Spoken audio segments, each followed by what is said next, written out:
Welcome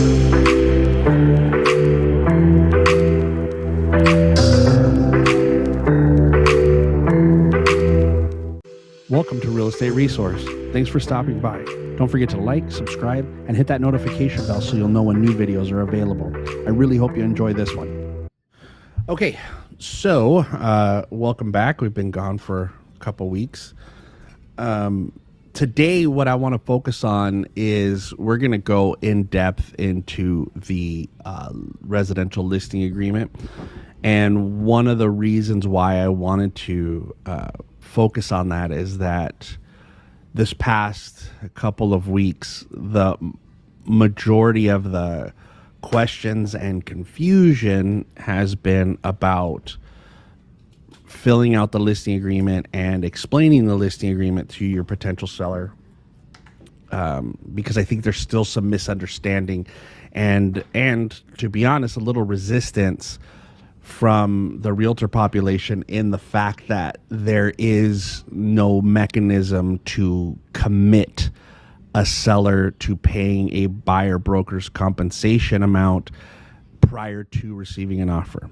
Okay, so like it used to be for us, prior to the practice changes that we went through in August, we had a dedicated place in the listing agreement that would call for the seller to agree to participate in the compensation for a buyer's agent. And back then, the compensation from the buyer's agent was coming from the listing brokerage. It technically wasn't being paid by the seller, even though in practice, because the seller was paying a 4, 5, or 6% compensation to a listing broker, and then that broker was choosing to share that compensation. In the end, it was the seller that was paying it, but it was a commitment from the listing broker to the buyer's agent. So that's all disappeared. And I think for a lot of times for us as realtors, as agents, change for us and how we do our jobs is a little bit like steering a train, right? It takes a long time to get around. So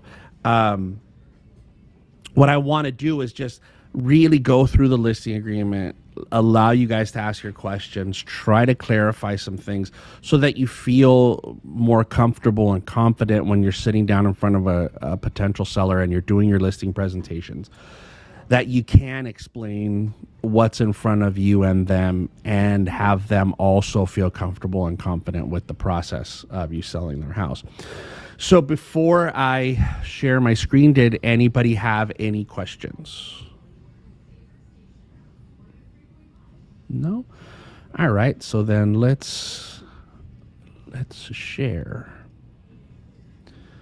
All right, so what you guys should be looking at right now is the disclosure regarding agency relationships.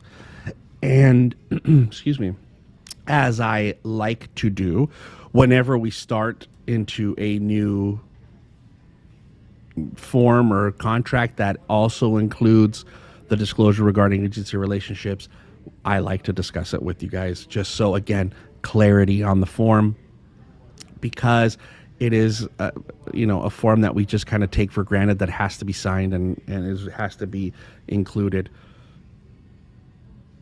But even though we don't give it a lot of weight, it could cause issues for you in the future if you are not doing it in a timely manner, right? So this disclosure regarding agency relationships, it's required for us to have this with anybody that we have a discussion about real estate with.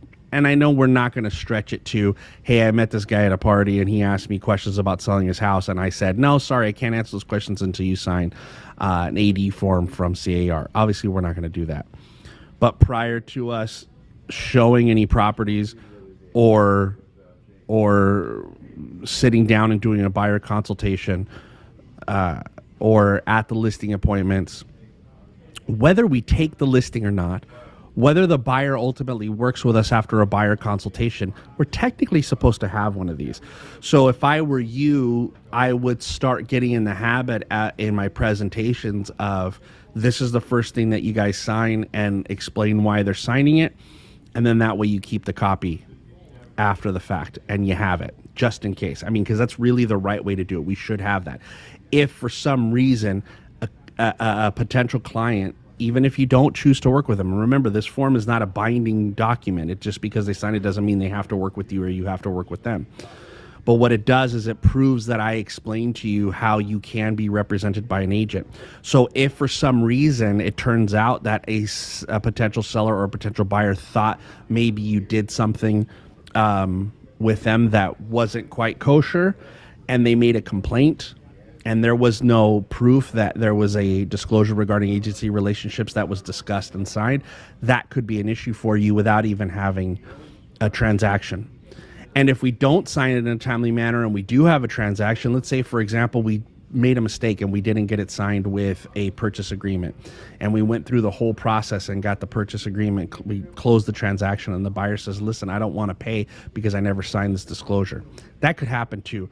It's going to be very rare now because disclosure regarding agency relationships is going to show up with your buyer representation agreement. It's going to show up with your PSRA, right, with your property showing and representation agreement. It's going to show up with your purchase agreement. So there's going to be too many opportunities for us to have that. That's probably not going to be an issue, but that's the fact that if I don't have that, and I don't have proof that I explained to them how they could be represented in any manner, I could have some repercussions. So let's understand it. Let's get this done right away. The other thing I want you guys to understand is that if I have a BRBC, a buyer representation or broker compensation agreement, or a PSRA, the property showing and representation agreement, I have either one of those, and I've done that prior to showing a property, when I write my offer, I don't have to do another one of these, okay?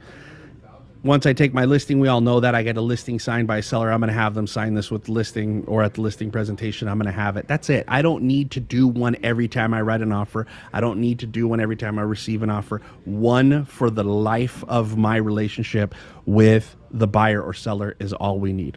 Okay? So these are, says this form is being provided in connection with a transaction for a leasehold interest exceeding 1 year as per civil. No, we're not doing leases, right? We're talking about sales. When you enter into a discussion, so this is the part that's important, and that's what we just talked about. When you enter into a discussion with a real estate agent regarding a real estate transaction, you should from the outset understand what type of agency relationship or representation you wish to have with the agent in this transaction. So here are the types of representation that you can have. Okay? As a seller's agent, this is me representing the seller. As a buyer's agent, I represent the buyer. Or as an agent representing both buyer and seller, that's dual agency. And in the case of dual agency, you have to give me permission to act in that capacity. I can't just do it automatically. You have to agree to do that. And we'll get that permission on another form. And what that means by agent representing both buyer and seller, or the buyer's agent or the seller's agent, is that at the moment what we're referring to is the umbrella of the brokerage that my license is hung with. They're technically the agent. I am a representative of that brokerage working as your agent. So in representing both buyer and seller, where we're talking about dual agency, it could mean not just me representing the buyer and the seller, but also that someone within my office is representing the buyer or seller, depending on what we're talking about. In this case, this is a listing. So one of the agents that I work with, one of my colleagues, could bring a buyer, and that would constitute dual agency because we're of the same brokerage. And they need to understand that. Again, you'll have to give me permission to act in that capacity, okay? Now, if you have a seller that's hesitant to say, okay, I'll allow you to work as a dual agent, you have to explain to them, because of the brokerage, if they refuse to work with us as a dual agent, they're effectively cutting out all of the agents that work under this brokerage's umbrella to be able to bring their buyers on. So we want to make sure that they understand the benefit of the dual agency, okay? You can, for example, you can make a stipulation in the listing agreement that I specifically, Kyle, if I'm the listing agent, can't also represent the buyer. You could do that if your seller was adamant that that was a necessity. But we want to make sure they understand that other agents that work in this brokerage need to have the opportunity to sell the property also, because that's the benefit of listing with us as a company, is we have all these great agents that have the ability to and have a bunch of buyers, and they can sell your house. Okay? So agency disclosure. That's has to be signed. That's the way you explain it to them. The next form that's going to come up Well, let me stop. Is there any questions? No, I don't have it, so you guys can unmute yourself. So if you want to raise your hand or type a question in the chat, please do. Any questions about the agency disclosure before I move on to the next form? No? Okay. Here we go. Residential listing agreement. Let's take all this stuff out so we can start from scratch here.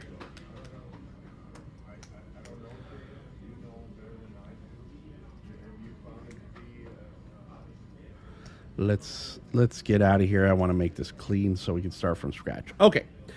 Date prepared, right? So that date prepared is not always going to be the same as the begin date of the contract, or it may not be the same date as the signatures that happened on the contract. And that's, I'm sure you guys are all aware of that. That's not anything new. I could prepare a listing agreement today believing I have an appointment tomorrow, and that appointment gets delayed till Saturday. So our date prepared is always going to remain the same. There's no need for us to change that date prepared. If I prepare it today, but I don't get it signed until Saturday or Sunday, that's okay. That's okay. But when we reference things like amendments and addendums, it's going to ask for the residential listing agreement dated. This is the date that you'll go back to, not the acceptance date, this date, not the start date, not the date it was signed, this date that it was prepared. That's what you're always going to refer to. When you see that in any of the counteroffers or addenda or amendments, that's the date they're talking about. Okay. Sellers' names. When we click in here, you have the ability, I don't know why it's doing that to me now. You have the ability to put in two names in here. If there are additional sellers, then we would put additional signature addendum to add those additional sellers. If you want to make sure their names are typed in, it's up to 60 characters on either line. So if you can fit two names on each line, then you could have up to 4 sellers. Okay. You can have that in there. Please make sure that it is the correct names, the correct sellers, right? If it is a trust, it is the name of the trust. It is, you don't need the date of the trust, right? So let's say it's the Estrada Family Trust dated, whatever the date is. You don't need to put the date part. The name of the seller would be Estrada Family Trust, would be, Rendon Family Trust, would be Gutierrez Family Trust. Whatever the name of the trust is, that's what's going to go here in the seller's name. Okay. Now, the signature and the name of the person that will be signing on behalf of that entity may be different, and we would put that down later on in the contract, and I'll show you where that goes when you get down to that signature page. But we got to make sure that the names are correct. So when you put it on, right, because we know people sometimes by more familiar names than what their legal names are. So obviously you guys have probably all pulled title or a property profile report for the issue. So whatever the legal name is that's on that title is the name that needs to be on this listing agreement. Okay. The broker name, obviously, Century 21 All Stars for us. Anybody else watching this, that's your broker name there. Hereby employs and grants Century 21 All Stars the exclusive and irrevocable right to sell or exchange the real property described as, and now we get the physical address. Exclusive and irrevocable. What that means is you're the only person that's going to work for me and sell it, and I can't take it away from you without your permission. And that's kind of true. As long as you guys dot all your I's and cross all your T's and you work well and do the things you're supposed to do and follow the rules of the MLS and do everything the right way, then yeah, technically it is irrevocable. There is nothing in here that allows for, there's nothing by default in this contract that allows for the seller to cancel this agreement without the brokerage permission. Okay, so just know, and I know there are some agents out there that build in cancellations into their listing agreements. They put terms in there. In the other terms and conditions, they allow for that. They put it in there and say, give the seller an out to be able to cancel. That's a business decision for you. If you choose to put that into your listing agreement, I'm not going to say you're wrong. I'm not going to scold you for it. You can do that. But just know that the way the contract is built, it has to be agreed upon by both parties. It is bilateral. It's not unilateral, which means one person can't choose to cancel. I mean, really, to be honest, if we wanted to cancel the listing and send it back to the seller and the seller didn't want to, then the listing wouldn't be canceled. So it goes both ways, okay? Property address. Make sure your property address is correct, that you got the right one in there on the property that you're selling, the city it's in, the county, the zip code. Again, parcel number, I'm not a stickler about parcel number. You can put it in. If you have a street address, if it's a physical street address of property, it's not vacant land, or it's not, it's only identified for parcels, then you'd have to put that in. But if you have an address, you're safe as long as your address is correct. Okay. Terms of the listing agreement. The items in this paragraph are contractual terms of agreement. Reference paragraphs provide further explanation. This form is 7 pages. Seller is advised to read all 7 pages. Okay, so shorter than the purchase agreement, thankfully. But everything like the purchase agreement is all handled in this one paragraph, which is paragraph 3. All the negotiating is done in paragraph 3. In this case, for the listing agreement, it's all done in paragraph 2. So when I'm talking to you or referencing paragraphs, I'm going to be referencing, paragraph 2, A, B, C, C1, C2. That's what we're going to talk about. These reference paragraphs are for explanation only. So when you're saying things like you're making a counter to a purchase agreement, you don't reference these paragraph numbers. You just stick with the 3, or in this case, the 2, right? So when you're having conversations, that's what's going to happen. These are the paragraphs, okay? So let's start with paragraph 2A1. That is the listing period. The listing period, the date it begins, the date it ends. You must have a begin date and you must have an end date to have a valid listing agreement. If either one of these are blank, your listing agreement is unenforceable, which means that even if I go on the listing presentation, get them to sign, get them to agree to the price, and I don't have a begin date and an end date, or I'm missing, I only have an end date, I don't have a begin date, that listing contract can't be enforced, and somebody else could step in, get another listing, and that would be enforceable. Okay, so you must have a begin date, must have an end date, and your listing agreement cannot exceed 24 months. It can't exceed 2 years. Now, I don't believe there's anybody that's watching this video or that's on this class right now that is going to be taking 2-year-long listing agreements, but just know that that is the maximum amount of time that your listing agreement is enforceable for, is 2 years. You can't do it past that. I know most of you guys are going to be doing 6 months or a year. You're fine. You're within that period of time, that range of 24 months. That's it. Now, if the seller is like it's a flip and they're selling it as a corporation or an LLC, that 24 months doesn't apply to them. So remember, this is more like some of these rules and regulations and the things that apply in these contracts are more for individuals than they are for entities. Corporations and LLCs and partnerships, trusts, they look at as an individual. They don't get the same changes as a trust, as a corporation or an LLC. Okay, so if you have a listing with an investor that is listing the property, the seller is an LLC or incorporated or a partnership agreement where it's an entity that's selling, you could exceed the 24 months. I don't see you doing that. Maybe if you're taking a listing from somebody that says, hey, I'm going to flip it and hand it back to you and it's going to take me 6 months, but you want to ensure you get it, great. I'm going to take that long listing agreement and you've got it listed prior to, even at closing, you've already got a listing agreement, which means that you've got a valid listing even after it closes. It's harder to enforce, but you could do that maybe to try to commit an investor to stick with their word and give you the flip back after they buy it and flip it. So keep that in mind. Okay. Listing price, pretty straightforward. What is the price we're selling it for? Type the numbers in. It's gonna put the words over here. So your list price, that's it. Straightforward. 2B, property specific listing. Is this a manufactured home or a probate? If I check either one of these boxes, it will add those forms into my packet so that I can keep them as part of my transaction, right? So as when I go do my listing presentation, I have those. The manufactured home, if we add that and we go over here to forms so I can show you where it's at. The manufactured, where did it go?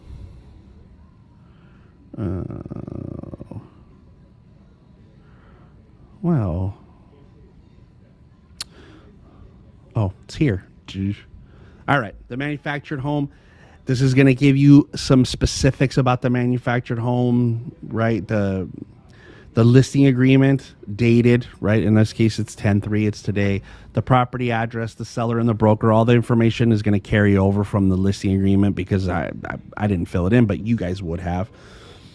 Type of manufactured home. Is it in a park, right? That's what the manufactured home on leased or rented land is. This would be for those that are sold in a park, right? You check that box.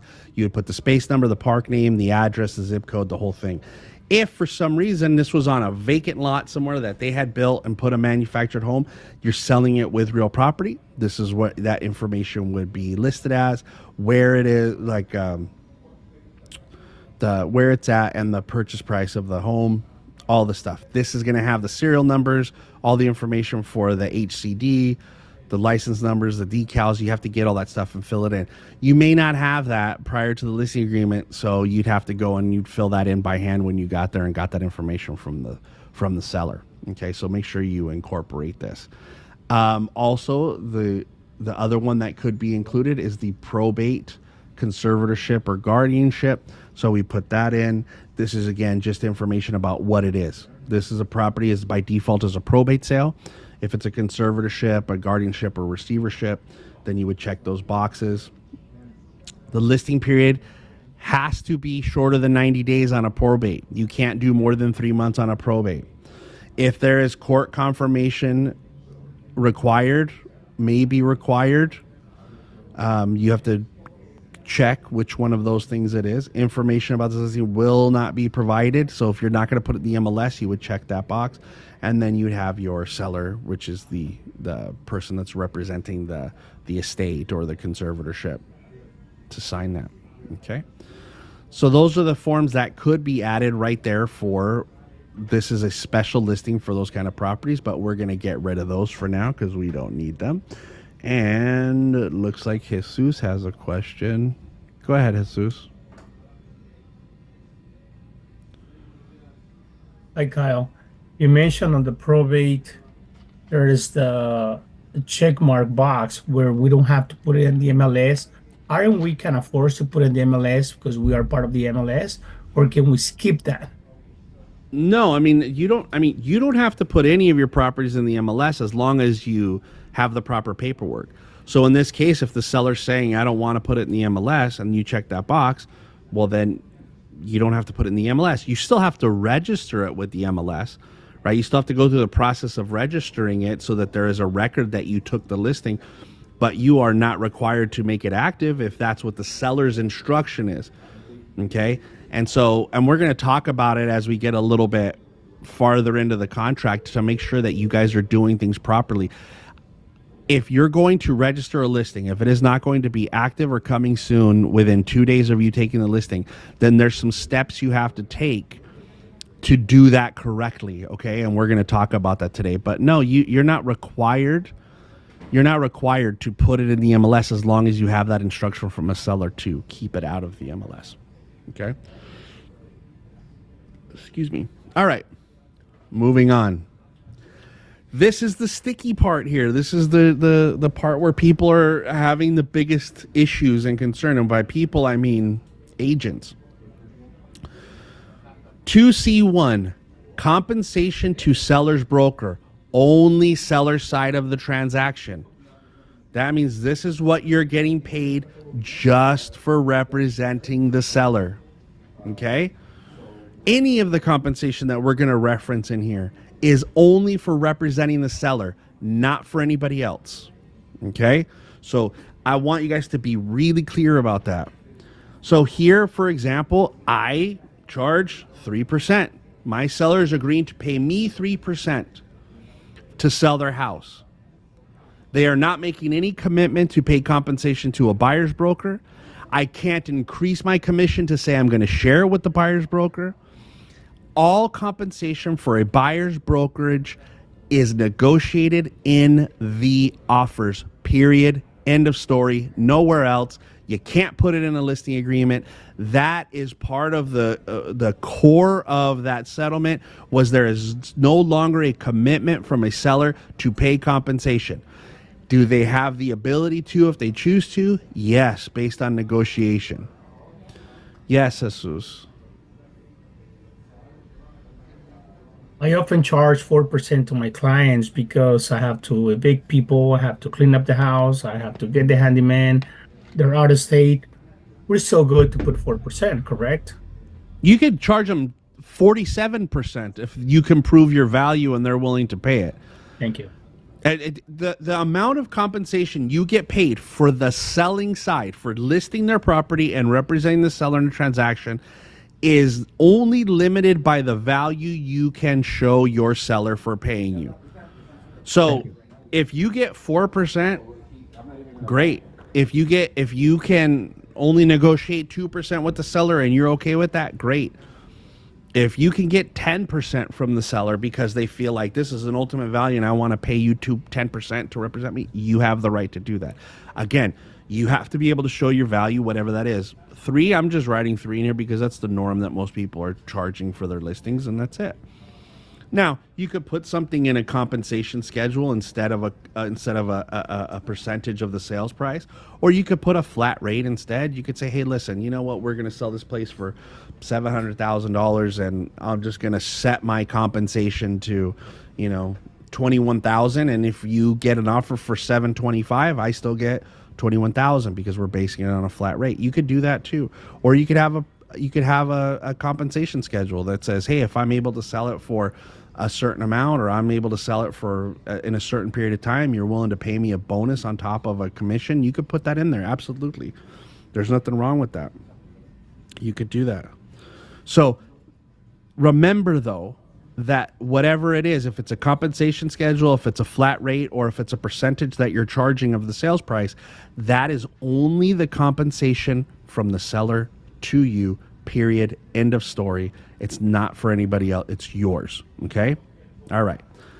The part where people are getting the most confusion, and I've been having more conversations than I thought I was going to have about it, but I get it, is this section here, paragraph 2C2. Additional compensation to seller's broker if buyer is unrepresented. This, I think, is the hardest thing for agents to wrap their head around, is that there's going to be a buyer who doesn't have representation. Okay? So just think of it as a modification of a for sale by owner. That's not uncommon to us any longer. In our business, we've dealt with for sale by owners forever. We've written offers on listings that are listed by the owner, and we don't represent the seller. We don't get paid a compensation for representing the seller. We don't do any of that. They may pay us compensation for representing the buyer in the past, but we've worked with for sale by owners. So let's just change it to the same thought process as a for sale by owner, is a buyer that is purchasing without the representation of an agent. They've chosen to say, I don't want to make a commitment to pay anybody to represent me, but I would like to buy this house. And so they either talk to the seller or they talk to you and say, look, I don't want to be represented, but I want to write an offer. This compensation would be an additional compensation that the seller would pay you for representing them for the additional work you may have to do dealing with a buyer who isn't represented by an agent. Okay? It's not you representing the buyer. You're not their agent. You would have a buyer's non-agency agreement signed if they chose not to have an agent, which would remove your fiduciary duty from them because you're not representing them. Okay? So if you want to incorporate this, you've got to think about what is the extra amount of time I would spend working with a buyer who isn't represented by me or another agent. And really all it is just communication. Like, hey guys, here's all your disclosures. You have X amount of days to return those to me. And then when I don't hear from them, calling them and saying, hey, by the way, the seller is expecting those disclosures back today. If you don't return them, I will be sending you what's called a notice to buyer to perform, which gives you 2 days to perform. And if you don't, we'll give my seller the option to cancel on you. Please, can you just return the documents or let us know if you're going to continue with the transaction, right? I'm going to have conversations with them, but I'm not going to explain to them what the consequences are or what that means to them because I don't represent them, right? Like, I would have the conversations with them that I would with a buyer's agent, right? Because right now, if you have a buyer's agent and the buyers are performing, you don't You don't talk to the buyers, you talk to the buyer's agent. And when you talk to the buyer's agent, you have to explain to them the process. You just say, hey, Andy, your clients aren't performing, so I'm going to send you a notice to perform. And that's it. That's kind of the same conversations you would have with these unrepresented buyers. You don't need to guide them or hold their hands through this. They've chosen to work on their own. So this compensation, if you choose to put it in, because it doesn't exist unless you click this box. So it doesn't matter if I write 1%, 2%, 3% in here. If I don't check this box, it's not incorporated into the listing agreement. So it doesn't matter what amount I put here. But if I choose to put it in, you have to come up with something that you think is enough to compensate you for the slight amount of extra work you would do for working with another buyer. And again, that amount could be whatever it is, as long as your seller understands the true value of it. I've seen listings already where people are putting 2 and 3% in here and getting the listing signed, and then when we have a conversation about it, because they bring me the documents to look at, and I explain to them what that really is, they've now had a conversation with their seller where their seller believes this is the compensation that they're paying you for representing a buyer, and that's not what this is. Okay? And if you're not explaining this correctly to your seller, it's going to cause issues for you going forward. Because as soon as they say, oh yeah, they start talking to somebody, oh yeah, I committed to pay my listing agent 3% if they represent a buyer. Right away, as soon as somebody tells them, no, that's not legal, you can't do that, you're going to have a problem. Okay? So I don't know that you're ever going, I mean, I would say that the chances of running into an unrepresented buyer are going to be very slim. If you don't want to incorporate that in, you don't need to. You can explain what that paragraph is to your client. And if at that time they say, you know what, if that happens, yeah, we would pay you a little bit extra, then you could add it in. If you think that you're going to keep it as like part of your business plan, that you're going to have that in there, great. Come up with an amount that you think is fair for your client to pay you for that a little bit of extra work that you're going to do. Put it in and have an explanation for it when you have the conversation with the seller, and the right explanation that this is for unrepresented buyers, not for me representing a buyer. I can't tell you guys in the last 2 weeks how many conversations I've had with listing agents where they've told their seller that this is what they're going to pay me if I represent a buyer. It's a lot. It's a lot. Yes, Jesus, go ahead. Okay, I totally get it. Now, let's say we have doing an open house, a buyer comes in, is not represented. We make them sign the BRBC, and or 3%, 2%, and but in reality, they don't have the money to pay you, or we realize that they're not a strong buyers. How can we? What form do we give to the seller so they cover for that, or we have to kind of suggest we have a buyer, but that's our money for the commission? What is the form? I mean, the SPBB. It's the same process when you're the listing agent. Thank you. Yeah, when you're the listing agent, it is the exact same process as if you were not the listing agent to represent a buyer. I mean, we've talked about this a few times, but when these practice changes went into effect, everybody started going, oh, this is it. Listing agents have all the benefits. No, because there is nothing that commits a seller to pay you. Now, your seller could say, if you guys represent a buyer, sure, I'll pay you 2 or 3%, whatever. You still have to go through the same process. You still have to have a BRBC or a PSRA. You still have to have an SPB, and you still have to negotiate it with your offers. So it's still the same process, okay? There's nothing that you can do as the listing agent differently to ensure that the seller is going to pay you. Okay? Can't do it. Can't. So the thing I wanted to stress the most in this is that everybody who is on this class or watching this video later, hearing this in some way, just know there is nothing in this document you're looking at right now that commits a seller to pay a compensation to a buyer's broker. It is all negotiable in the purchase agreement. So I know I keep repeating that, but I needed to like hammer it home. I want it to be burned in your brains. So the next time you go on a listing agreement, you know that all I'm negotiating for right now is my compensation. Now, one of the benefits of being a listing agent is I've guaranteed my compensation in this listing agreement. That's it. I know that I have a listing, somebody's going to buy it, and I know what I'm getting paid. That's the benefit of being a listing agent. Not that I'm going to hoard all the buyers and double end everything, but that I know I'm compensated when I sell my house. For the buyer's agents, they've got to negotiate their compensation with the buyer and then renegotiate it again with the seller if their buyer doesn't have the money to pay.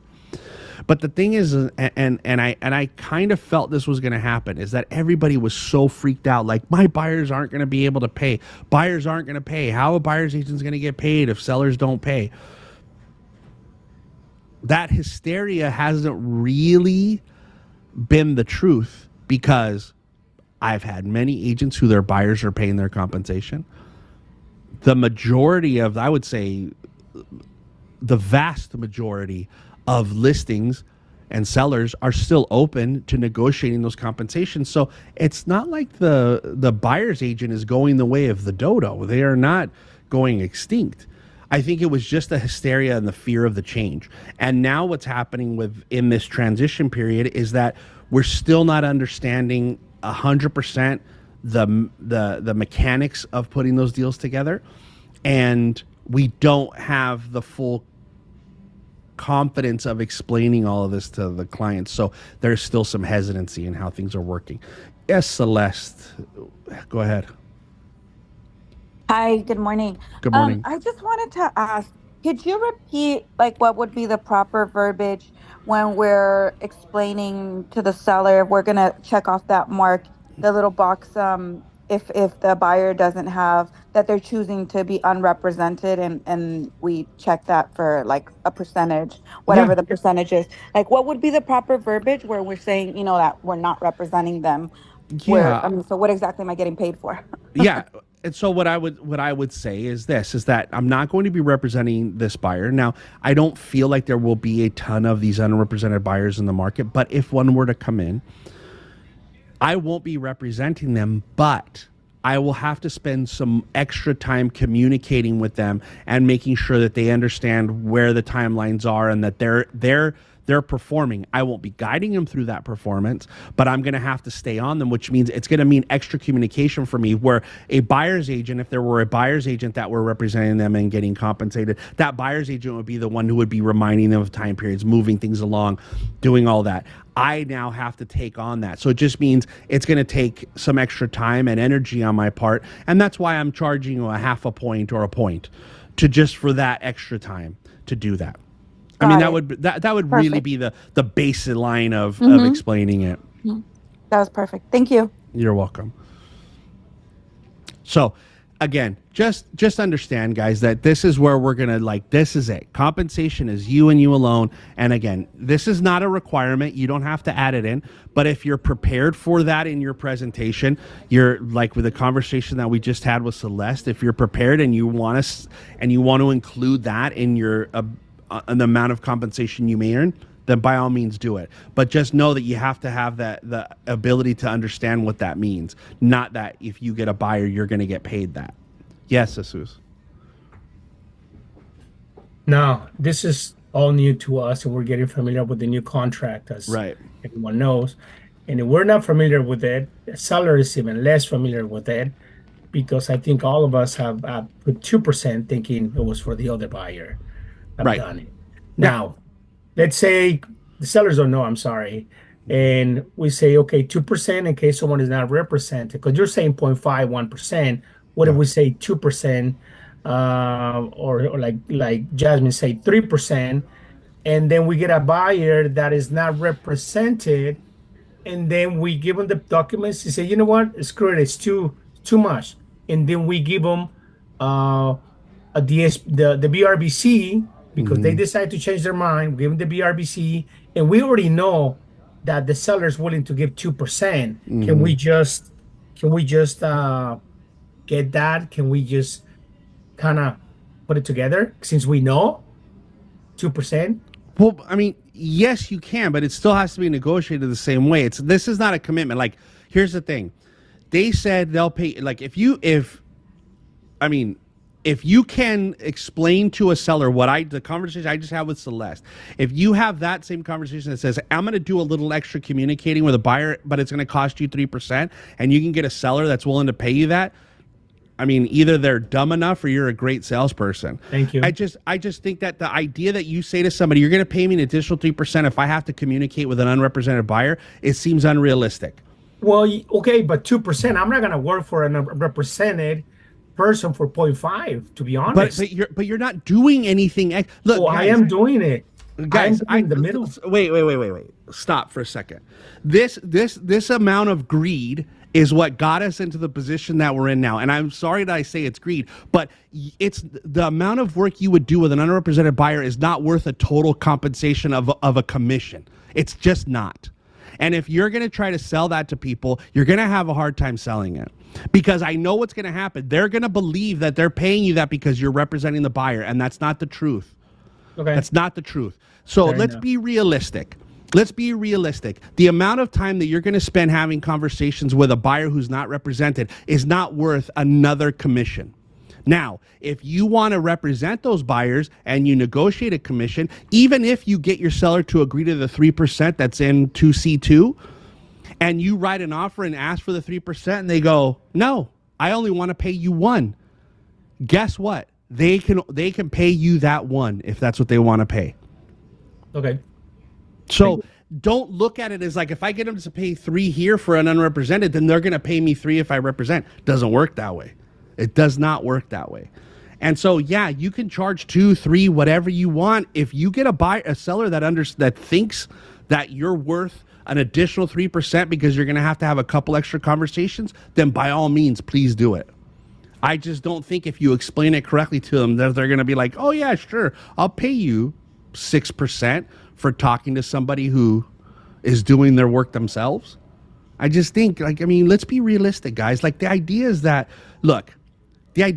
I'm trying to do the best thing I can to get a seller to commit to pay me for my value as a listing agent. Period. End of story. And that's the benefit of you guys being listing agents. Now to try to go above and beyond and say, well, if an unrepresented, which, look, you guys can write 12% in there. I don't think it matters, because I don't think you're ever going to see an unrepresented buyer. Maybe an investor, right, might say, nah, I'm not going to commit to paying anything.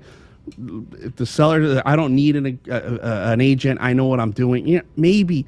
But I don't think you're going to see these unrepresented buyers. I don't think it matters enough that we're even having the conversation about it. But I just want you guys to understand what it means, because I've had so many conversations over the last few weeks about listing agents who believe that by putting that in, their seller has agreed to pay them a percentage for representing a buyer. And I just don't want you guys to believe that, because going out there and believing that is not doing you any service, and it's not helping the seller in any way. Let's see. What is a non-represented buyer? What's the definition? A buyer that does not have a buyer representation or showing agreement with any agent, including the listing agent, and still wants to write an offer on the property. That's it. No representation. I think it's pretty straightforward. Unrepresented. Okay. So I want you guys to be understanding, because I think if you make the mistake of how you explain this to somebody and they find out that you explained it incorrectly, they're going to lose faith in you. And it's gonna be a very difficult, relationship going forward. So I wanted this to be super clear that that's not for representing a buyer, and there's no way to commit a seller to pay anybody's compensation. Let's see. It's better to get proper paperwork executed to justify a 2 or 3% buyers pushing buyers to purchase, especially with a loan involved, I think is the best. Well, I mean, I think that ultimately what should happen is you should, maybe to a buyer who comes in and says, hey, I don't want to be represented. Great. Do you mind if I just have a conversation with you, explain a little bit about what it's going to mean for you not having representation, and then maybe you can make a choice on whether you want to be represented or not. Regardless of if they're unrepresented or not, and you have them sign a buyer non-agency, they still have to sign an agency disclosure. So if I have them sign an agency disclosure and explain to them what would happen for them to be represented and not represented, and then they chose for me to represent them and write the offer, then I could do all the negotiating I needed to do. You know, so I mean, I think that there's some things that you could do to try to sell yourself, just like with for sale by owners, right? I mean, I think we have to take that same mentality. And again, I don't think there's going to be a ton of them, especially not here in our market area. But we could take the same mentality we take with for sale by owners, because how many times has a for sale by owner say, absolutely not, I don't want you to represent me. And then you get into the transaction and all of a sudden they're like, oh, I don't know how to fill out these disclosures. I don't know what's required. You're asking for all these things. And then you start to become their agent and you say, okay, fine. And then they sign a commission agreement and that they're going to pay you. Probably could do the same thing with a buyer that is unrepresented as they find it more difficult moving through the process. Okay. What if we don't want to help the unrepresented buyer and there are no other offers? Are we obligated? Well, I mean, you're not helping them anyway. You're not helping the unrepresented buyer. You're helping your seller deal with someone who's unrepresented. If your seller doesn't want to accept an offer from an unrepresented buyer, that's their choice. They don't have to. No, you're not obligated to take someone's offer. You're not obligated to take anybody's offer, whether they're represented or not represented. So that would be more a conversation with you and your seller than that there's some rule that says you have to do it. Okay? All right, moving on. Continuation of right to compensation for broker identified prospective buyers. So what this is saying is that whatever period of time we put in here, right? And now I suggest that you guys do 180 days, because that's usually what's going to match the listing contract period. That's 6 months, right? What this means, this paragraph 2C3, is that when this property expires or cancels, I give a list to the seller of all the people that saw the property while we had the listing, that wrote an offer while we had a listing, right? All of those people. If any of those people were to come back during this period of time that's here, I would still have a right to compensation from the seller. Now, what it used to say in the listing agreement was, I step back in as your listing agent. It doesn't say that any longer. What it does say, though, is that I am to be compensated, so sellers could be on the hook for more than one compensation that they would have to pay. Now, this is only enforceable if there's a period of time in this section, and I've seen many listing agreements without that period of time filled in. So it's only valid if it has that, and if you give a list to the seller the day it expires or cancels. Otherwise, if I don't do both of those things, I can't enforce if one of those buyers were to come back and buy after the end of my listing period. Okay, so that's what 2C3 is exceptions that may come back and that they may have to pay compensation for. Okay, that's what we're referencing in this next one, 2C4, seller obligation to pay previous brokers.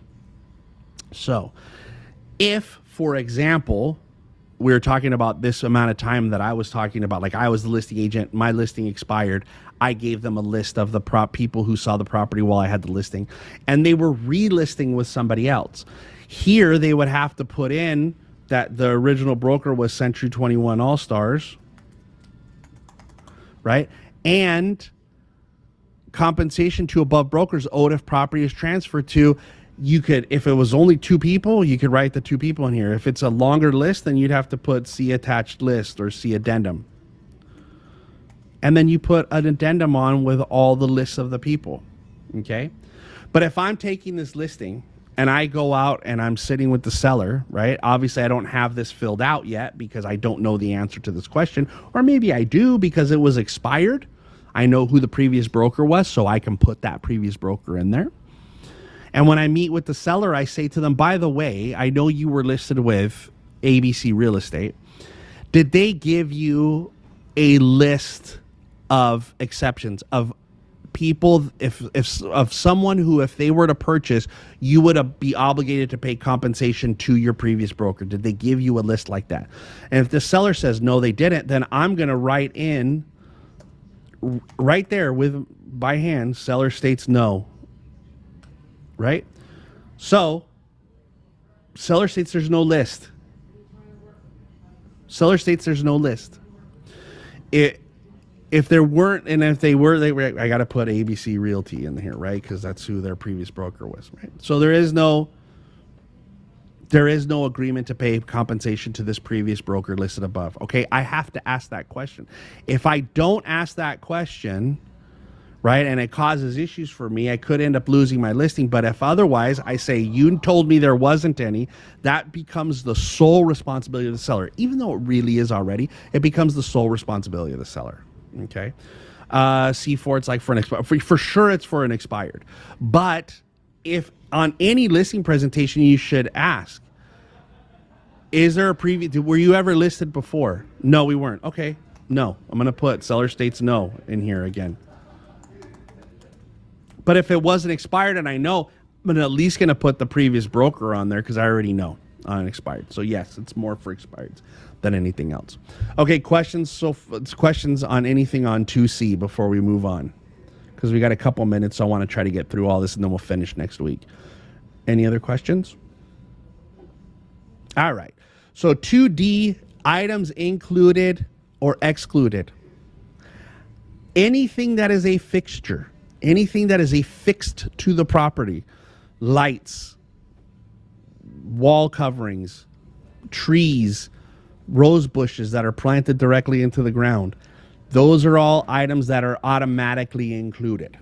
Okay, so here in this items included would be something like if my seller said, oh, look, the washer, dryer, and the refrigerator are all going to stay. I want to make sure they stay. You could make that a term of the listing that they have to go with the property, right? So that would be the items included that you would put. Things that are not necessarily a fixture that are going to stay, right? Personal items that are remaining with the property. In 2D2, this is the items that are excluded, which means things that would normally be included, fixtures, that you're excluding from the transaction. Again, light fixtures, wall coverings, rose bushes, things of that nature. So this items included are things that normally wouldn't come with the property. You would list here. Items excluded are things that normally would come with the property but aren't going to come with the property in the sale of this. Okay. Here are the leased items or liened items. So you want to check that out. So you want to ask, if they have solar powers, are they leased or is it a lien? Do they have alarm systems? Is it paid off or are they paying a monthly payment? If they have a water softener, are they paying monthly for that? Is it a lease? Right? You want to ask those questions, and if they are, you check it off on here on the listing so you know from the beginning. Okay? Same thing with the liened items. You want to ask that. Smart home features seller prefers to include, and smart home features that seller prefers to exclude. So again, whatever things that wouldn't normally be included, if it's part of a smart home feature, they're going to include it, like like an Alexa or an Apple HomePod or a Google. I don't remember what the Google ones are called, but if those are personal items, but it's part of a smart home, right? Because you can control things with it. I want to say, I'm going to leave all the Amazons, the Alexas. Okay, great. I'm going to leave the Apple HomePods.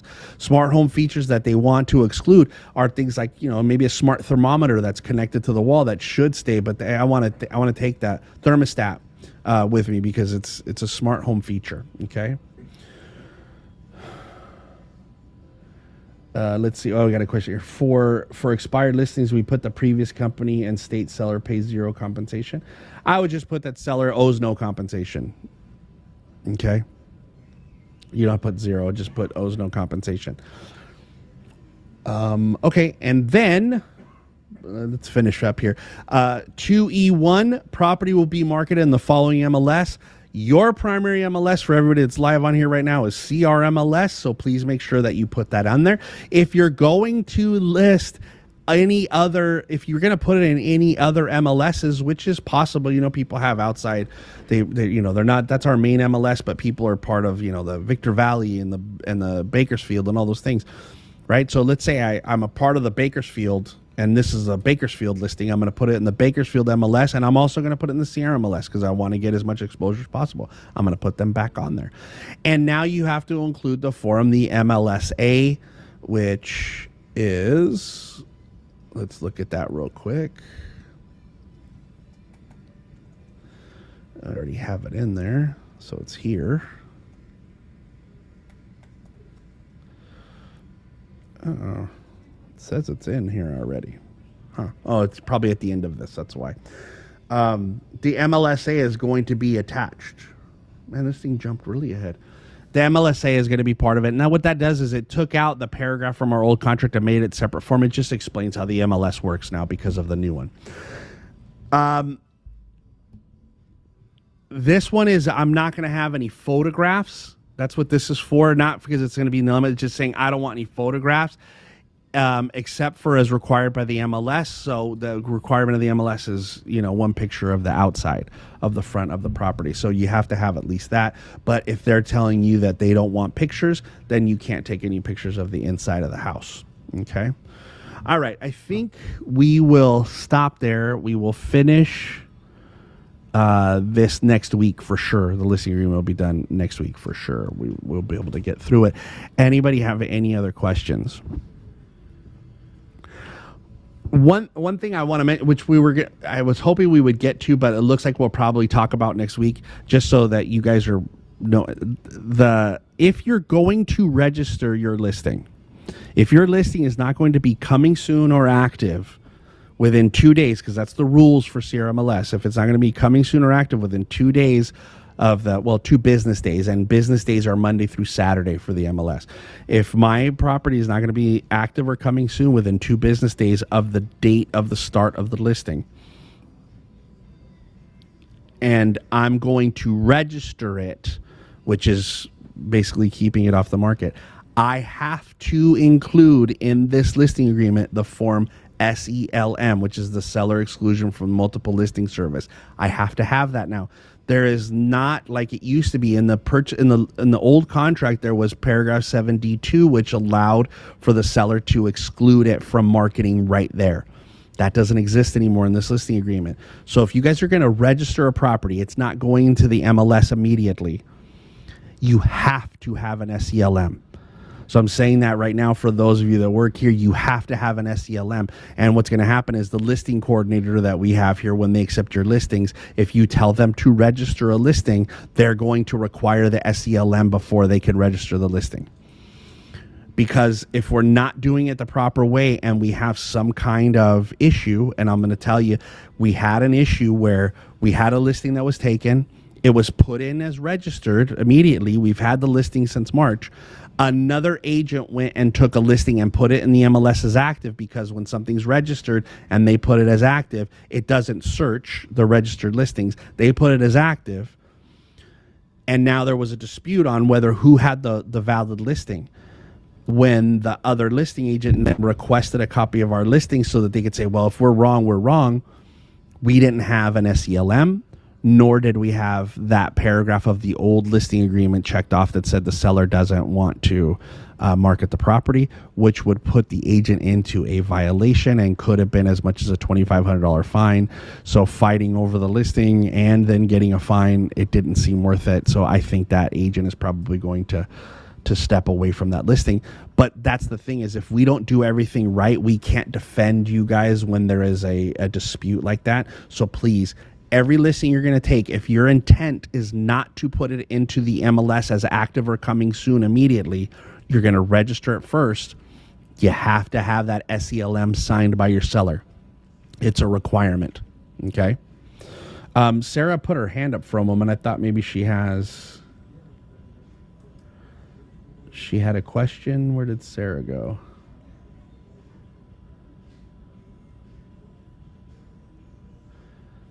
Well, Sarah, if you have a question, raise your hand again. I'm going to go to Celeste real quick. Go ahead, Celeste.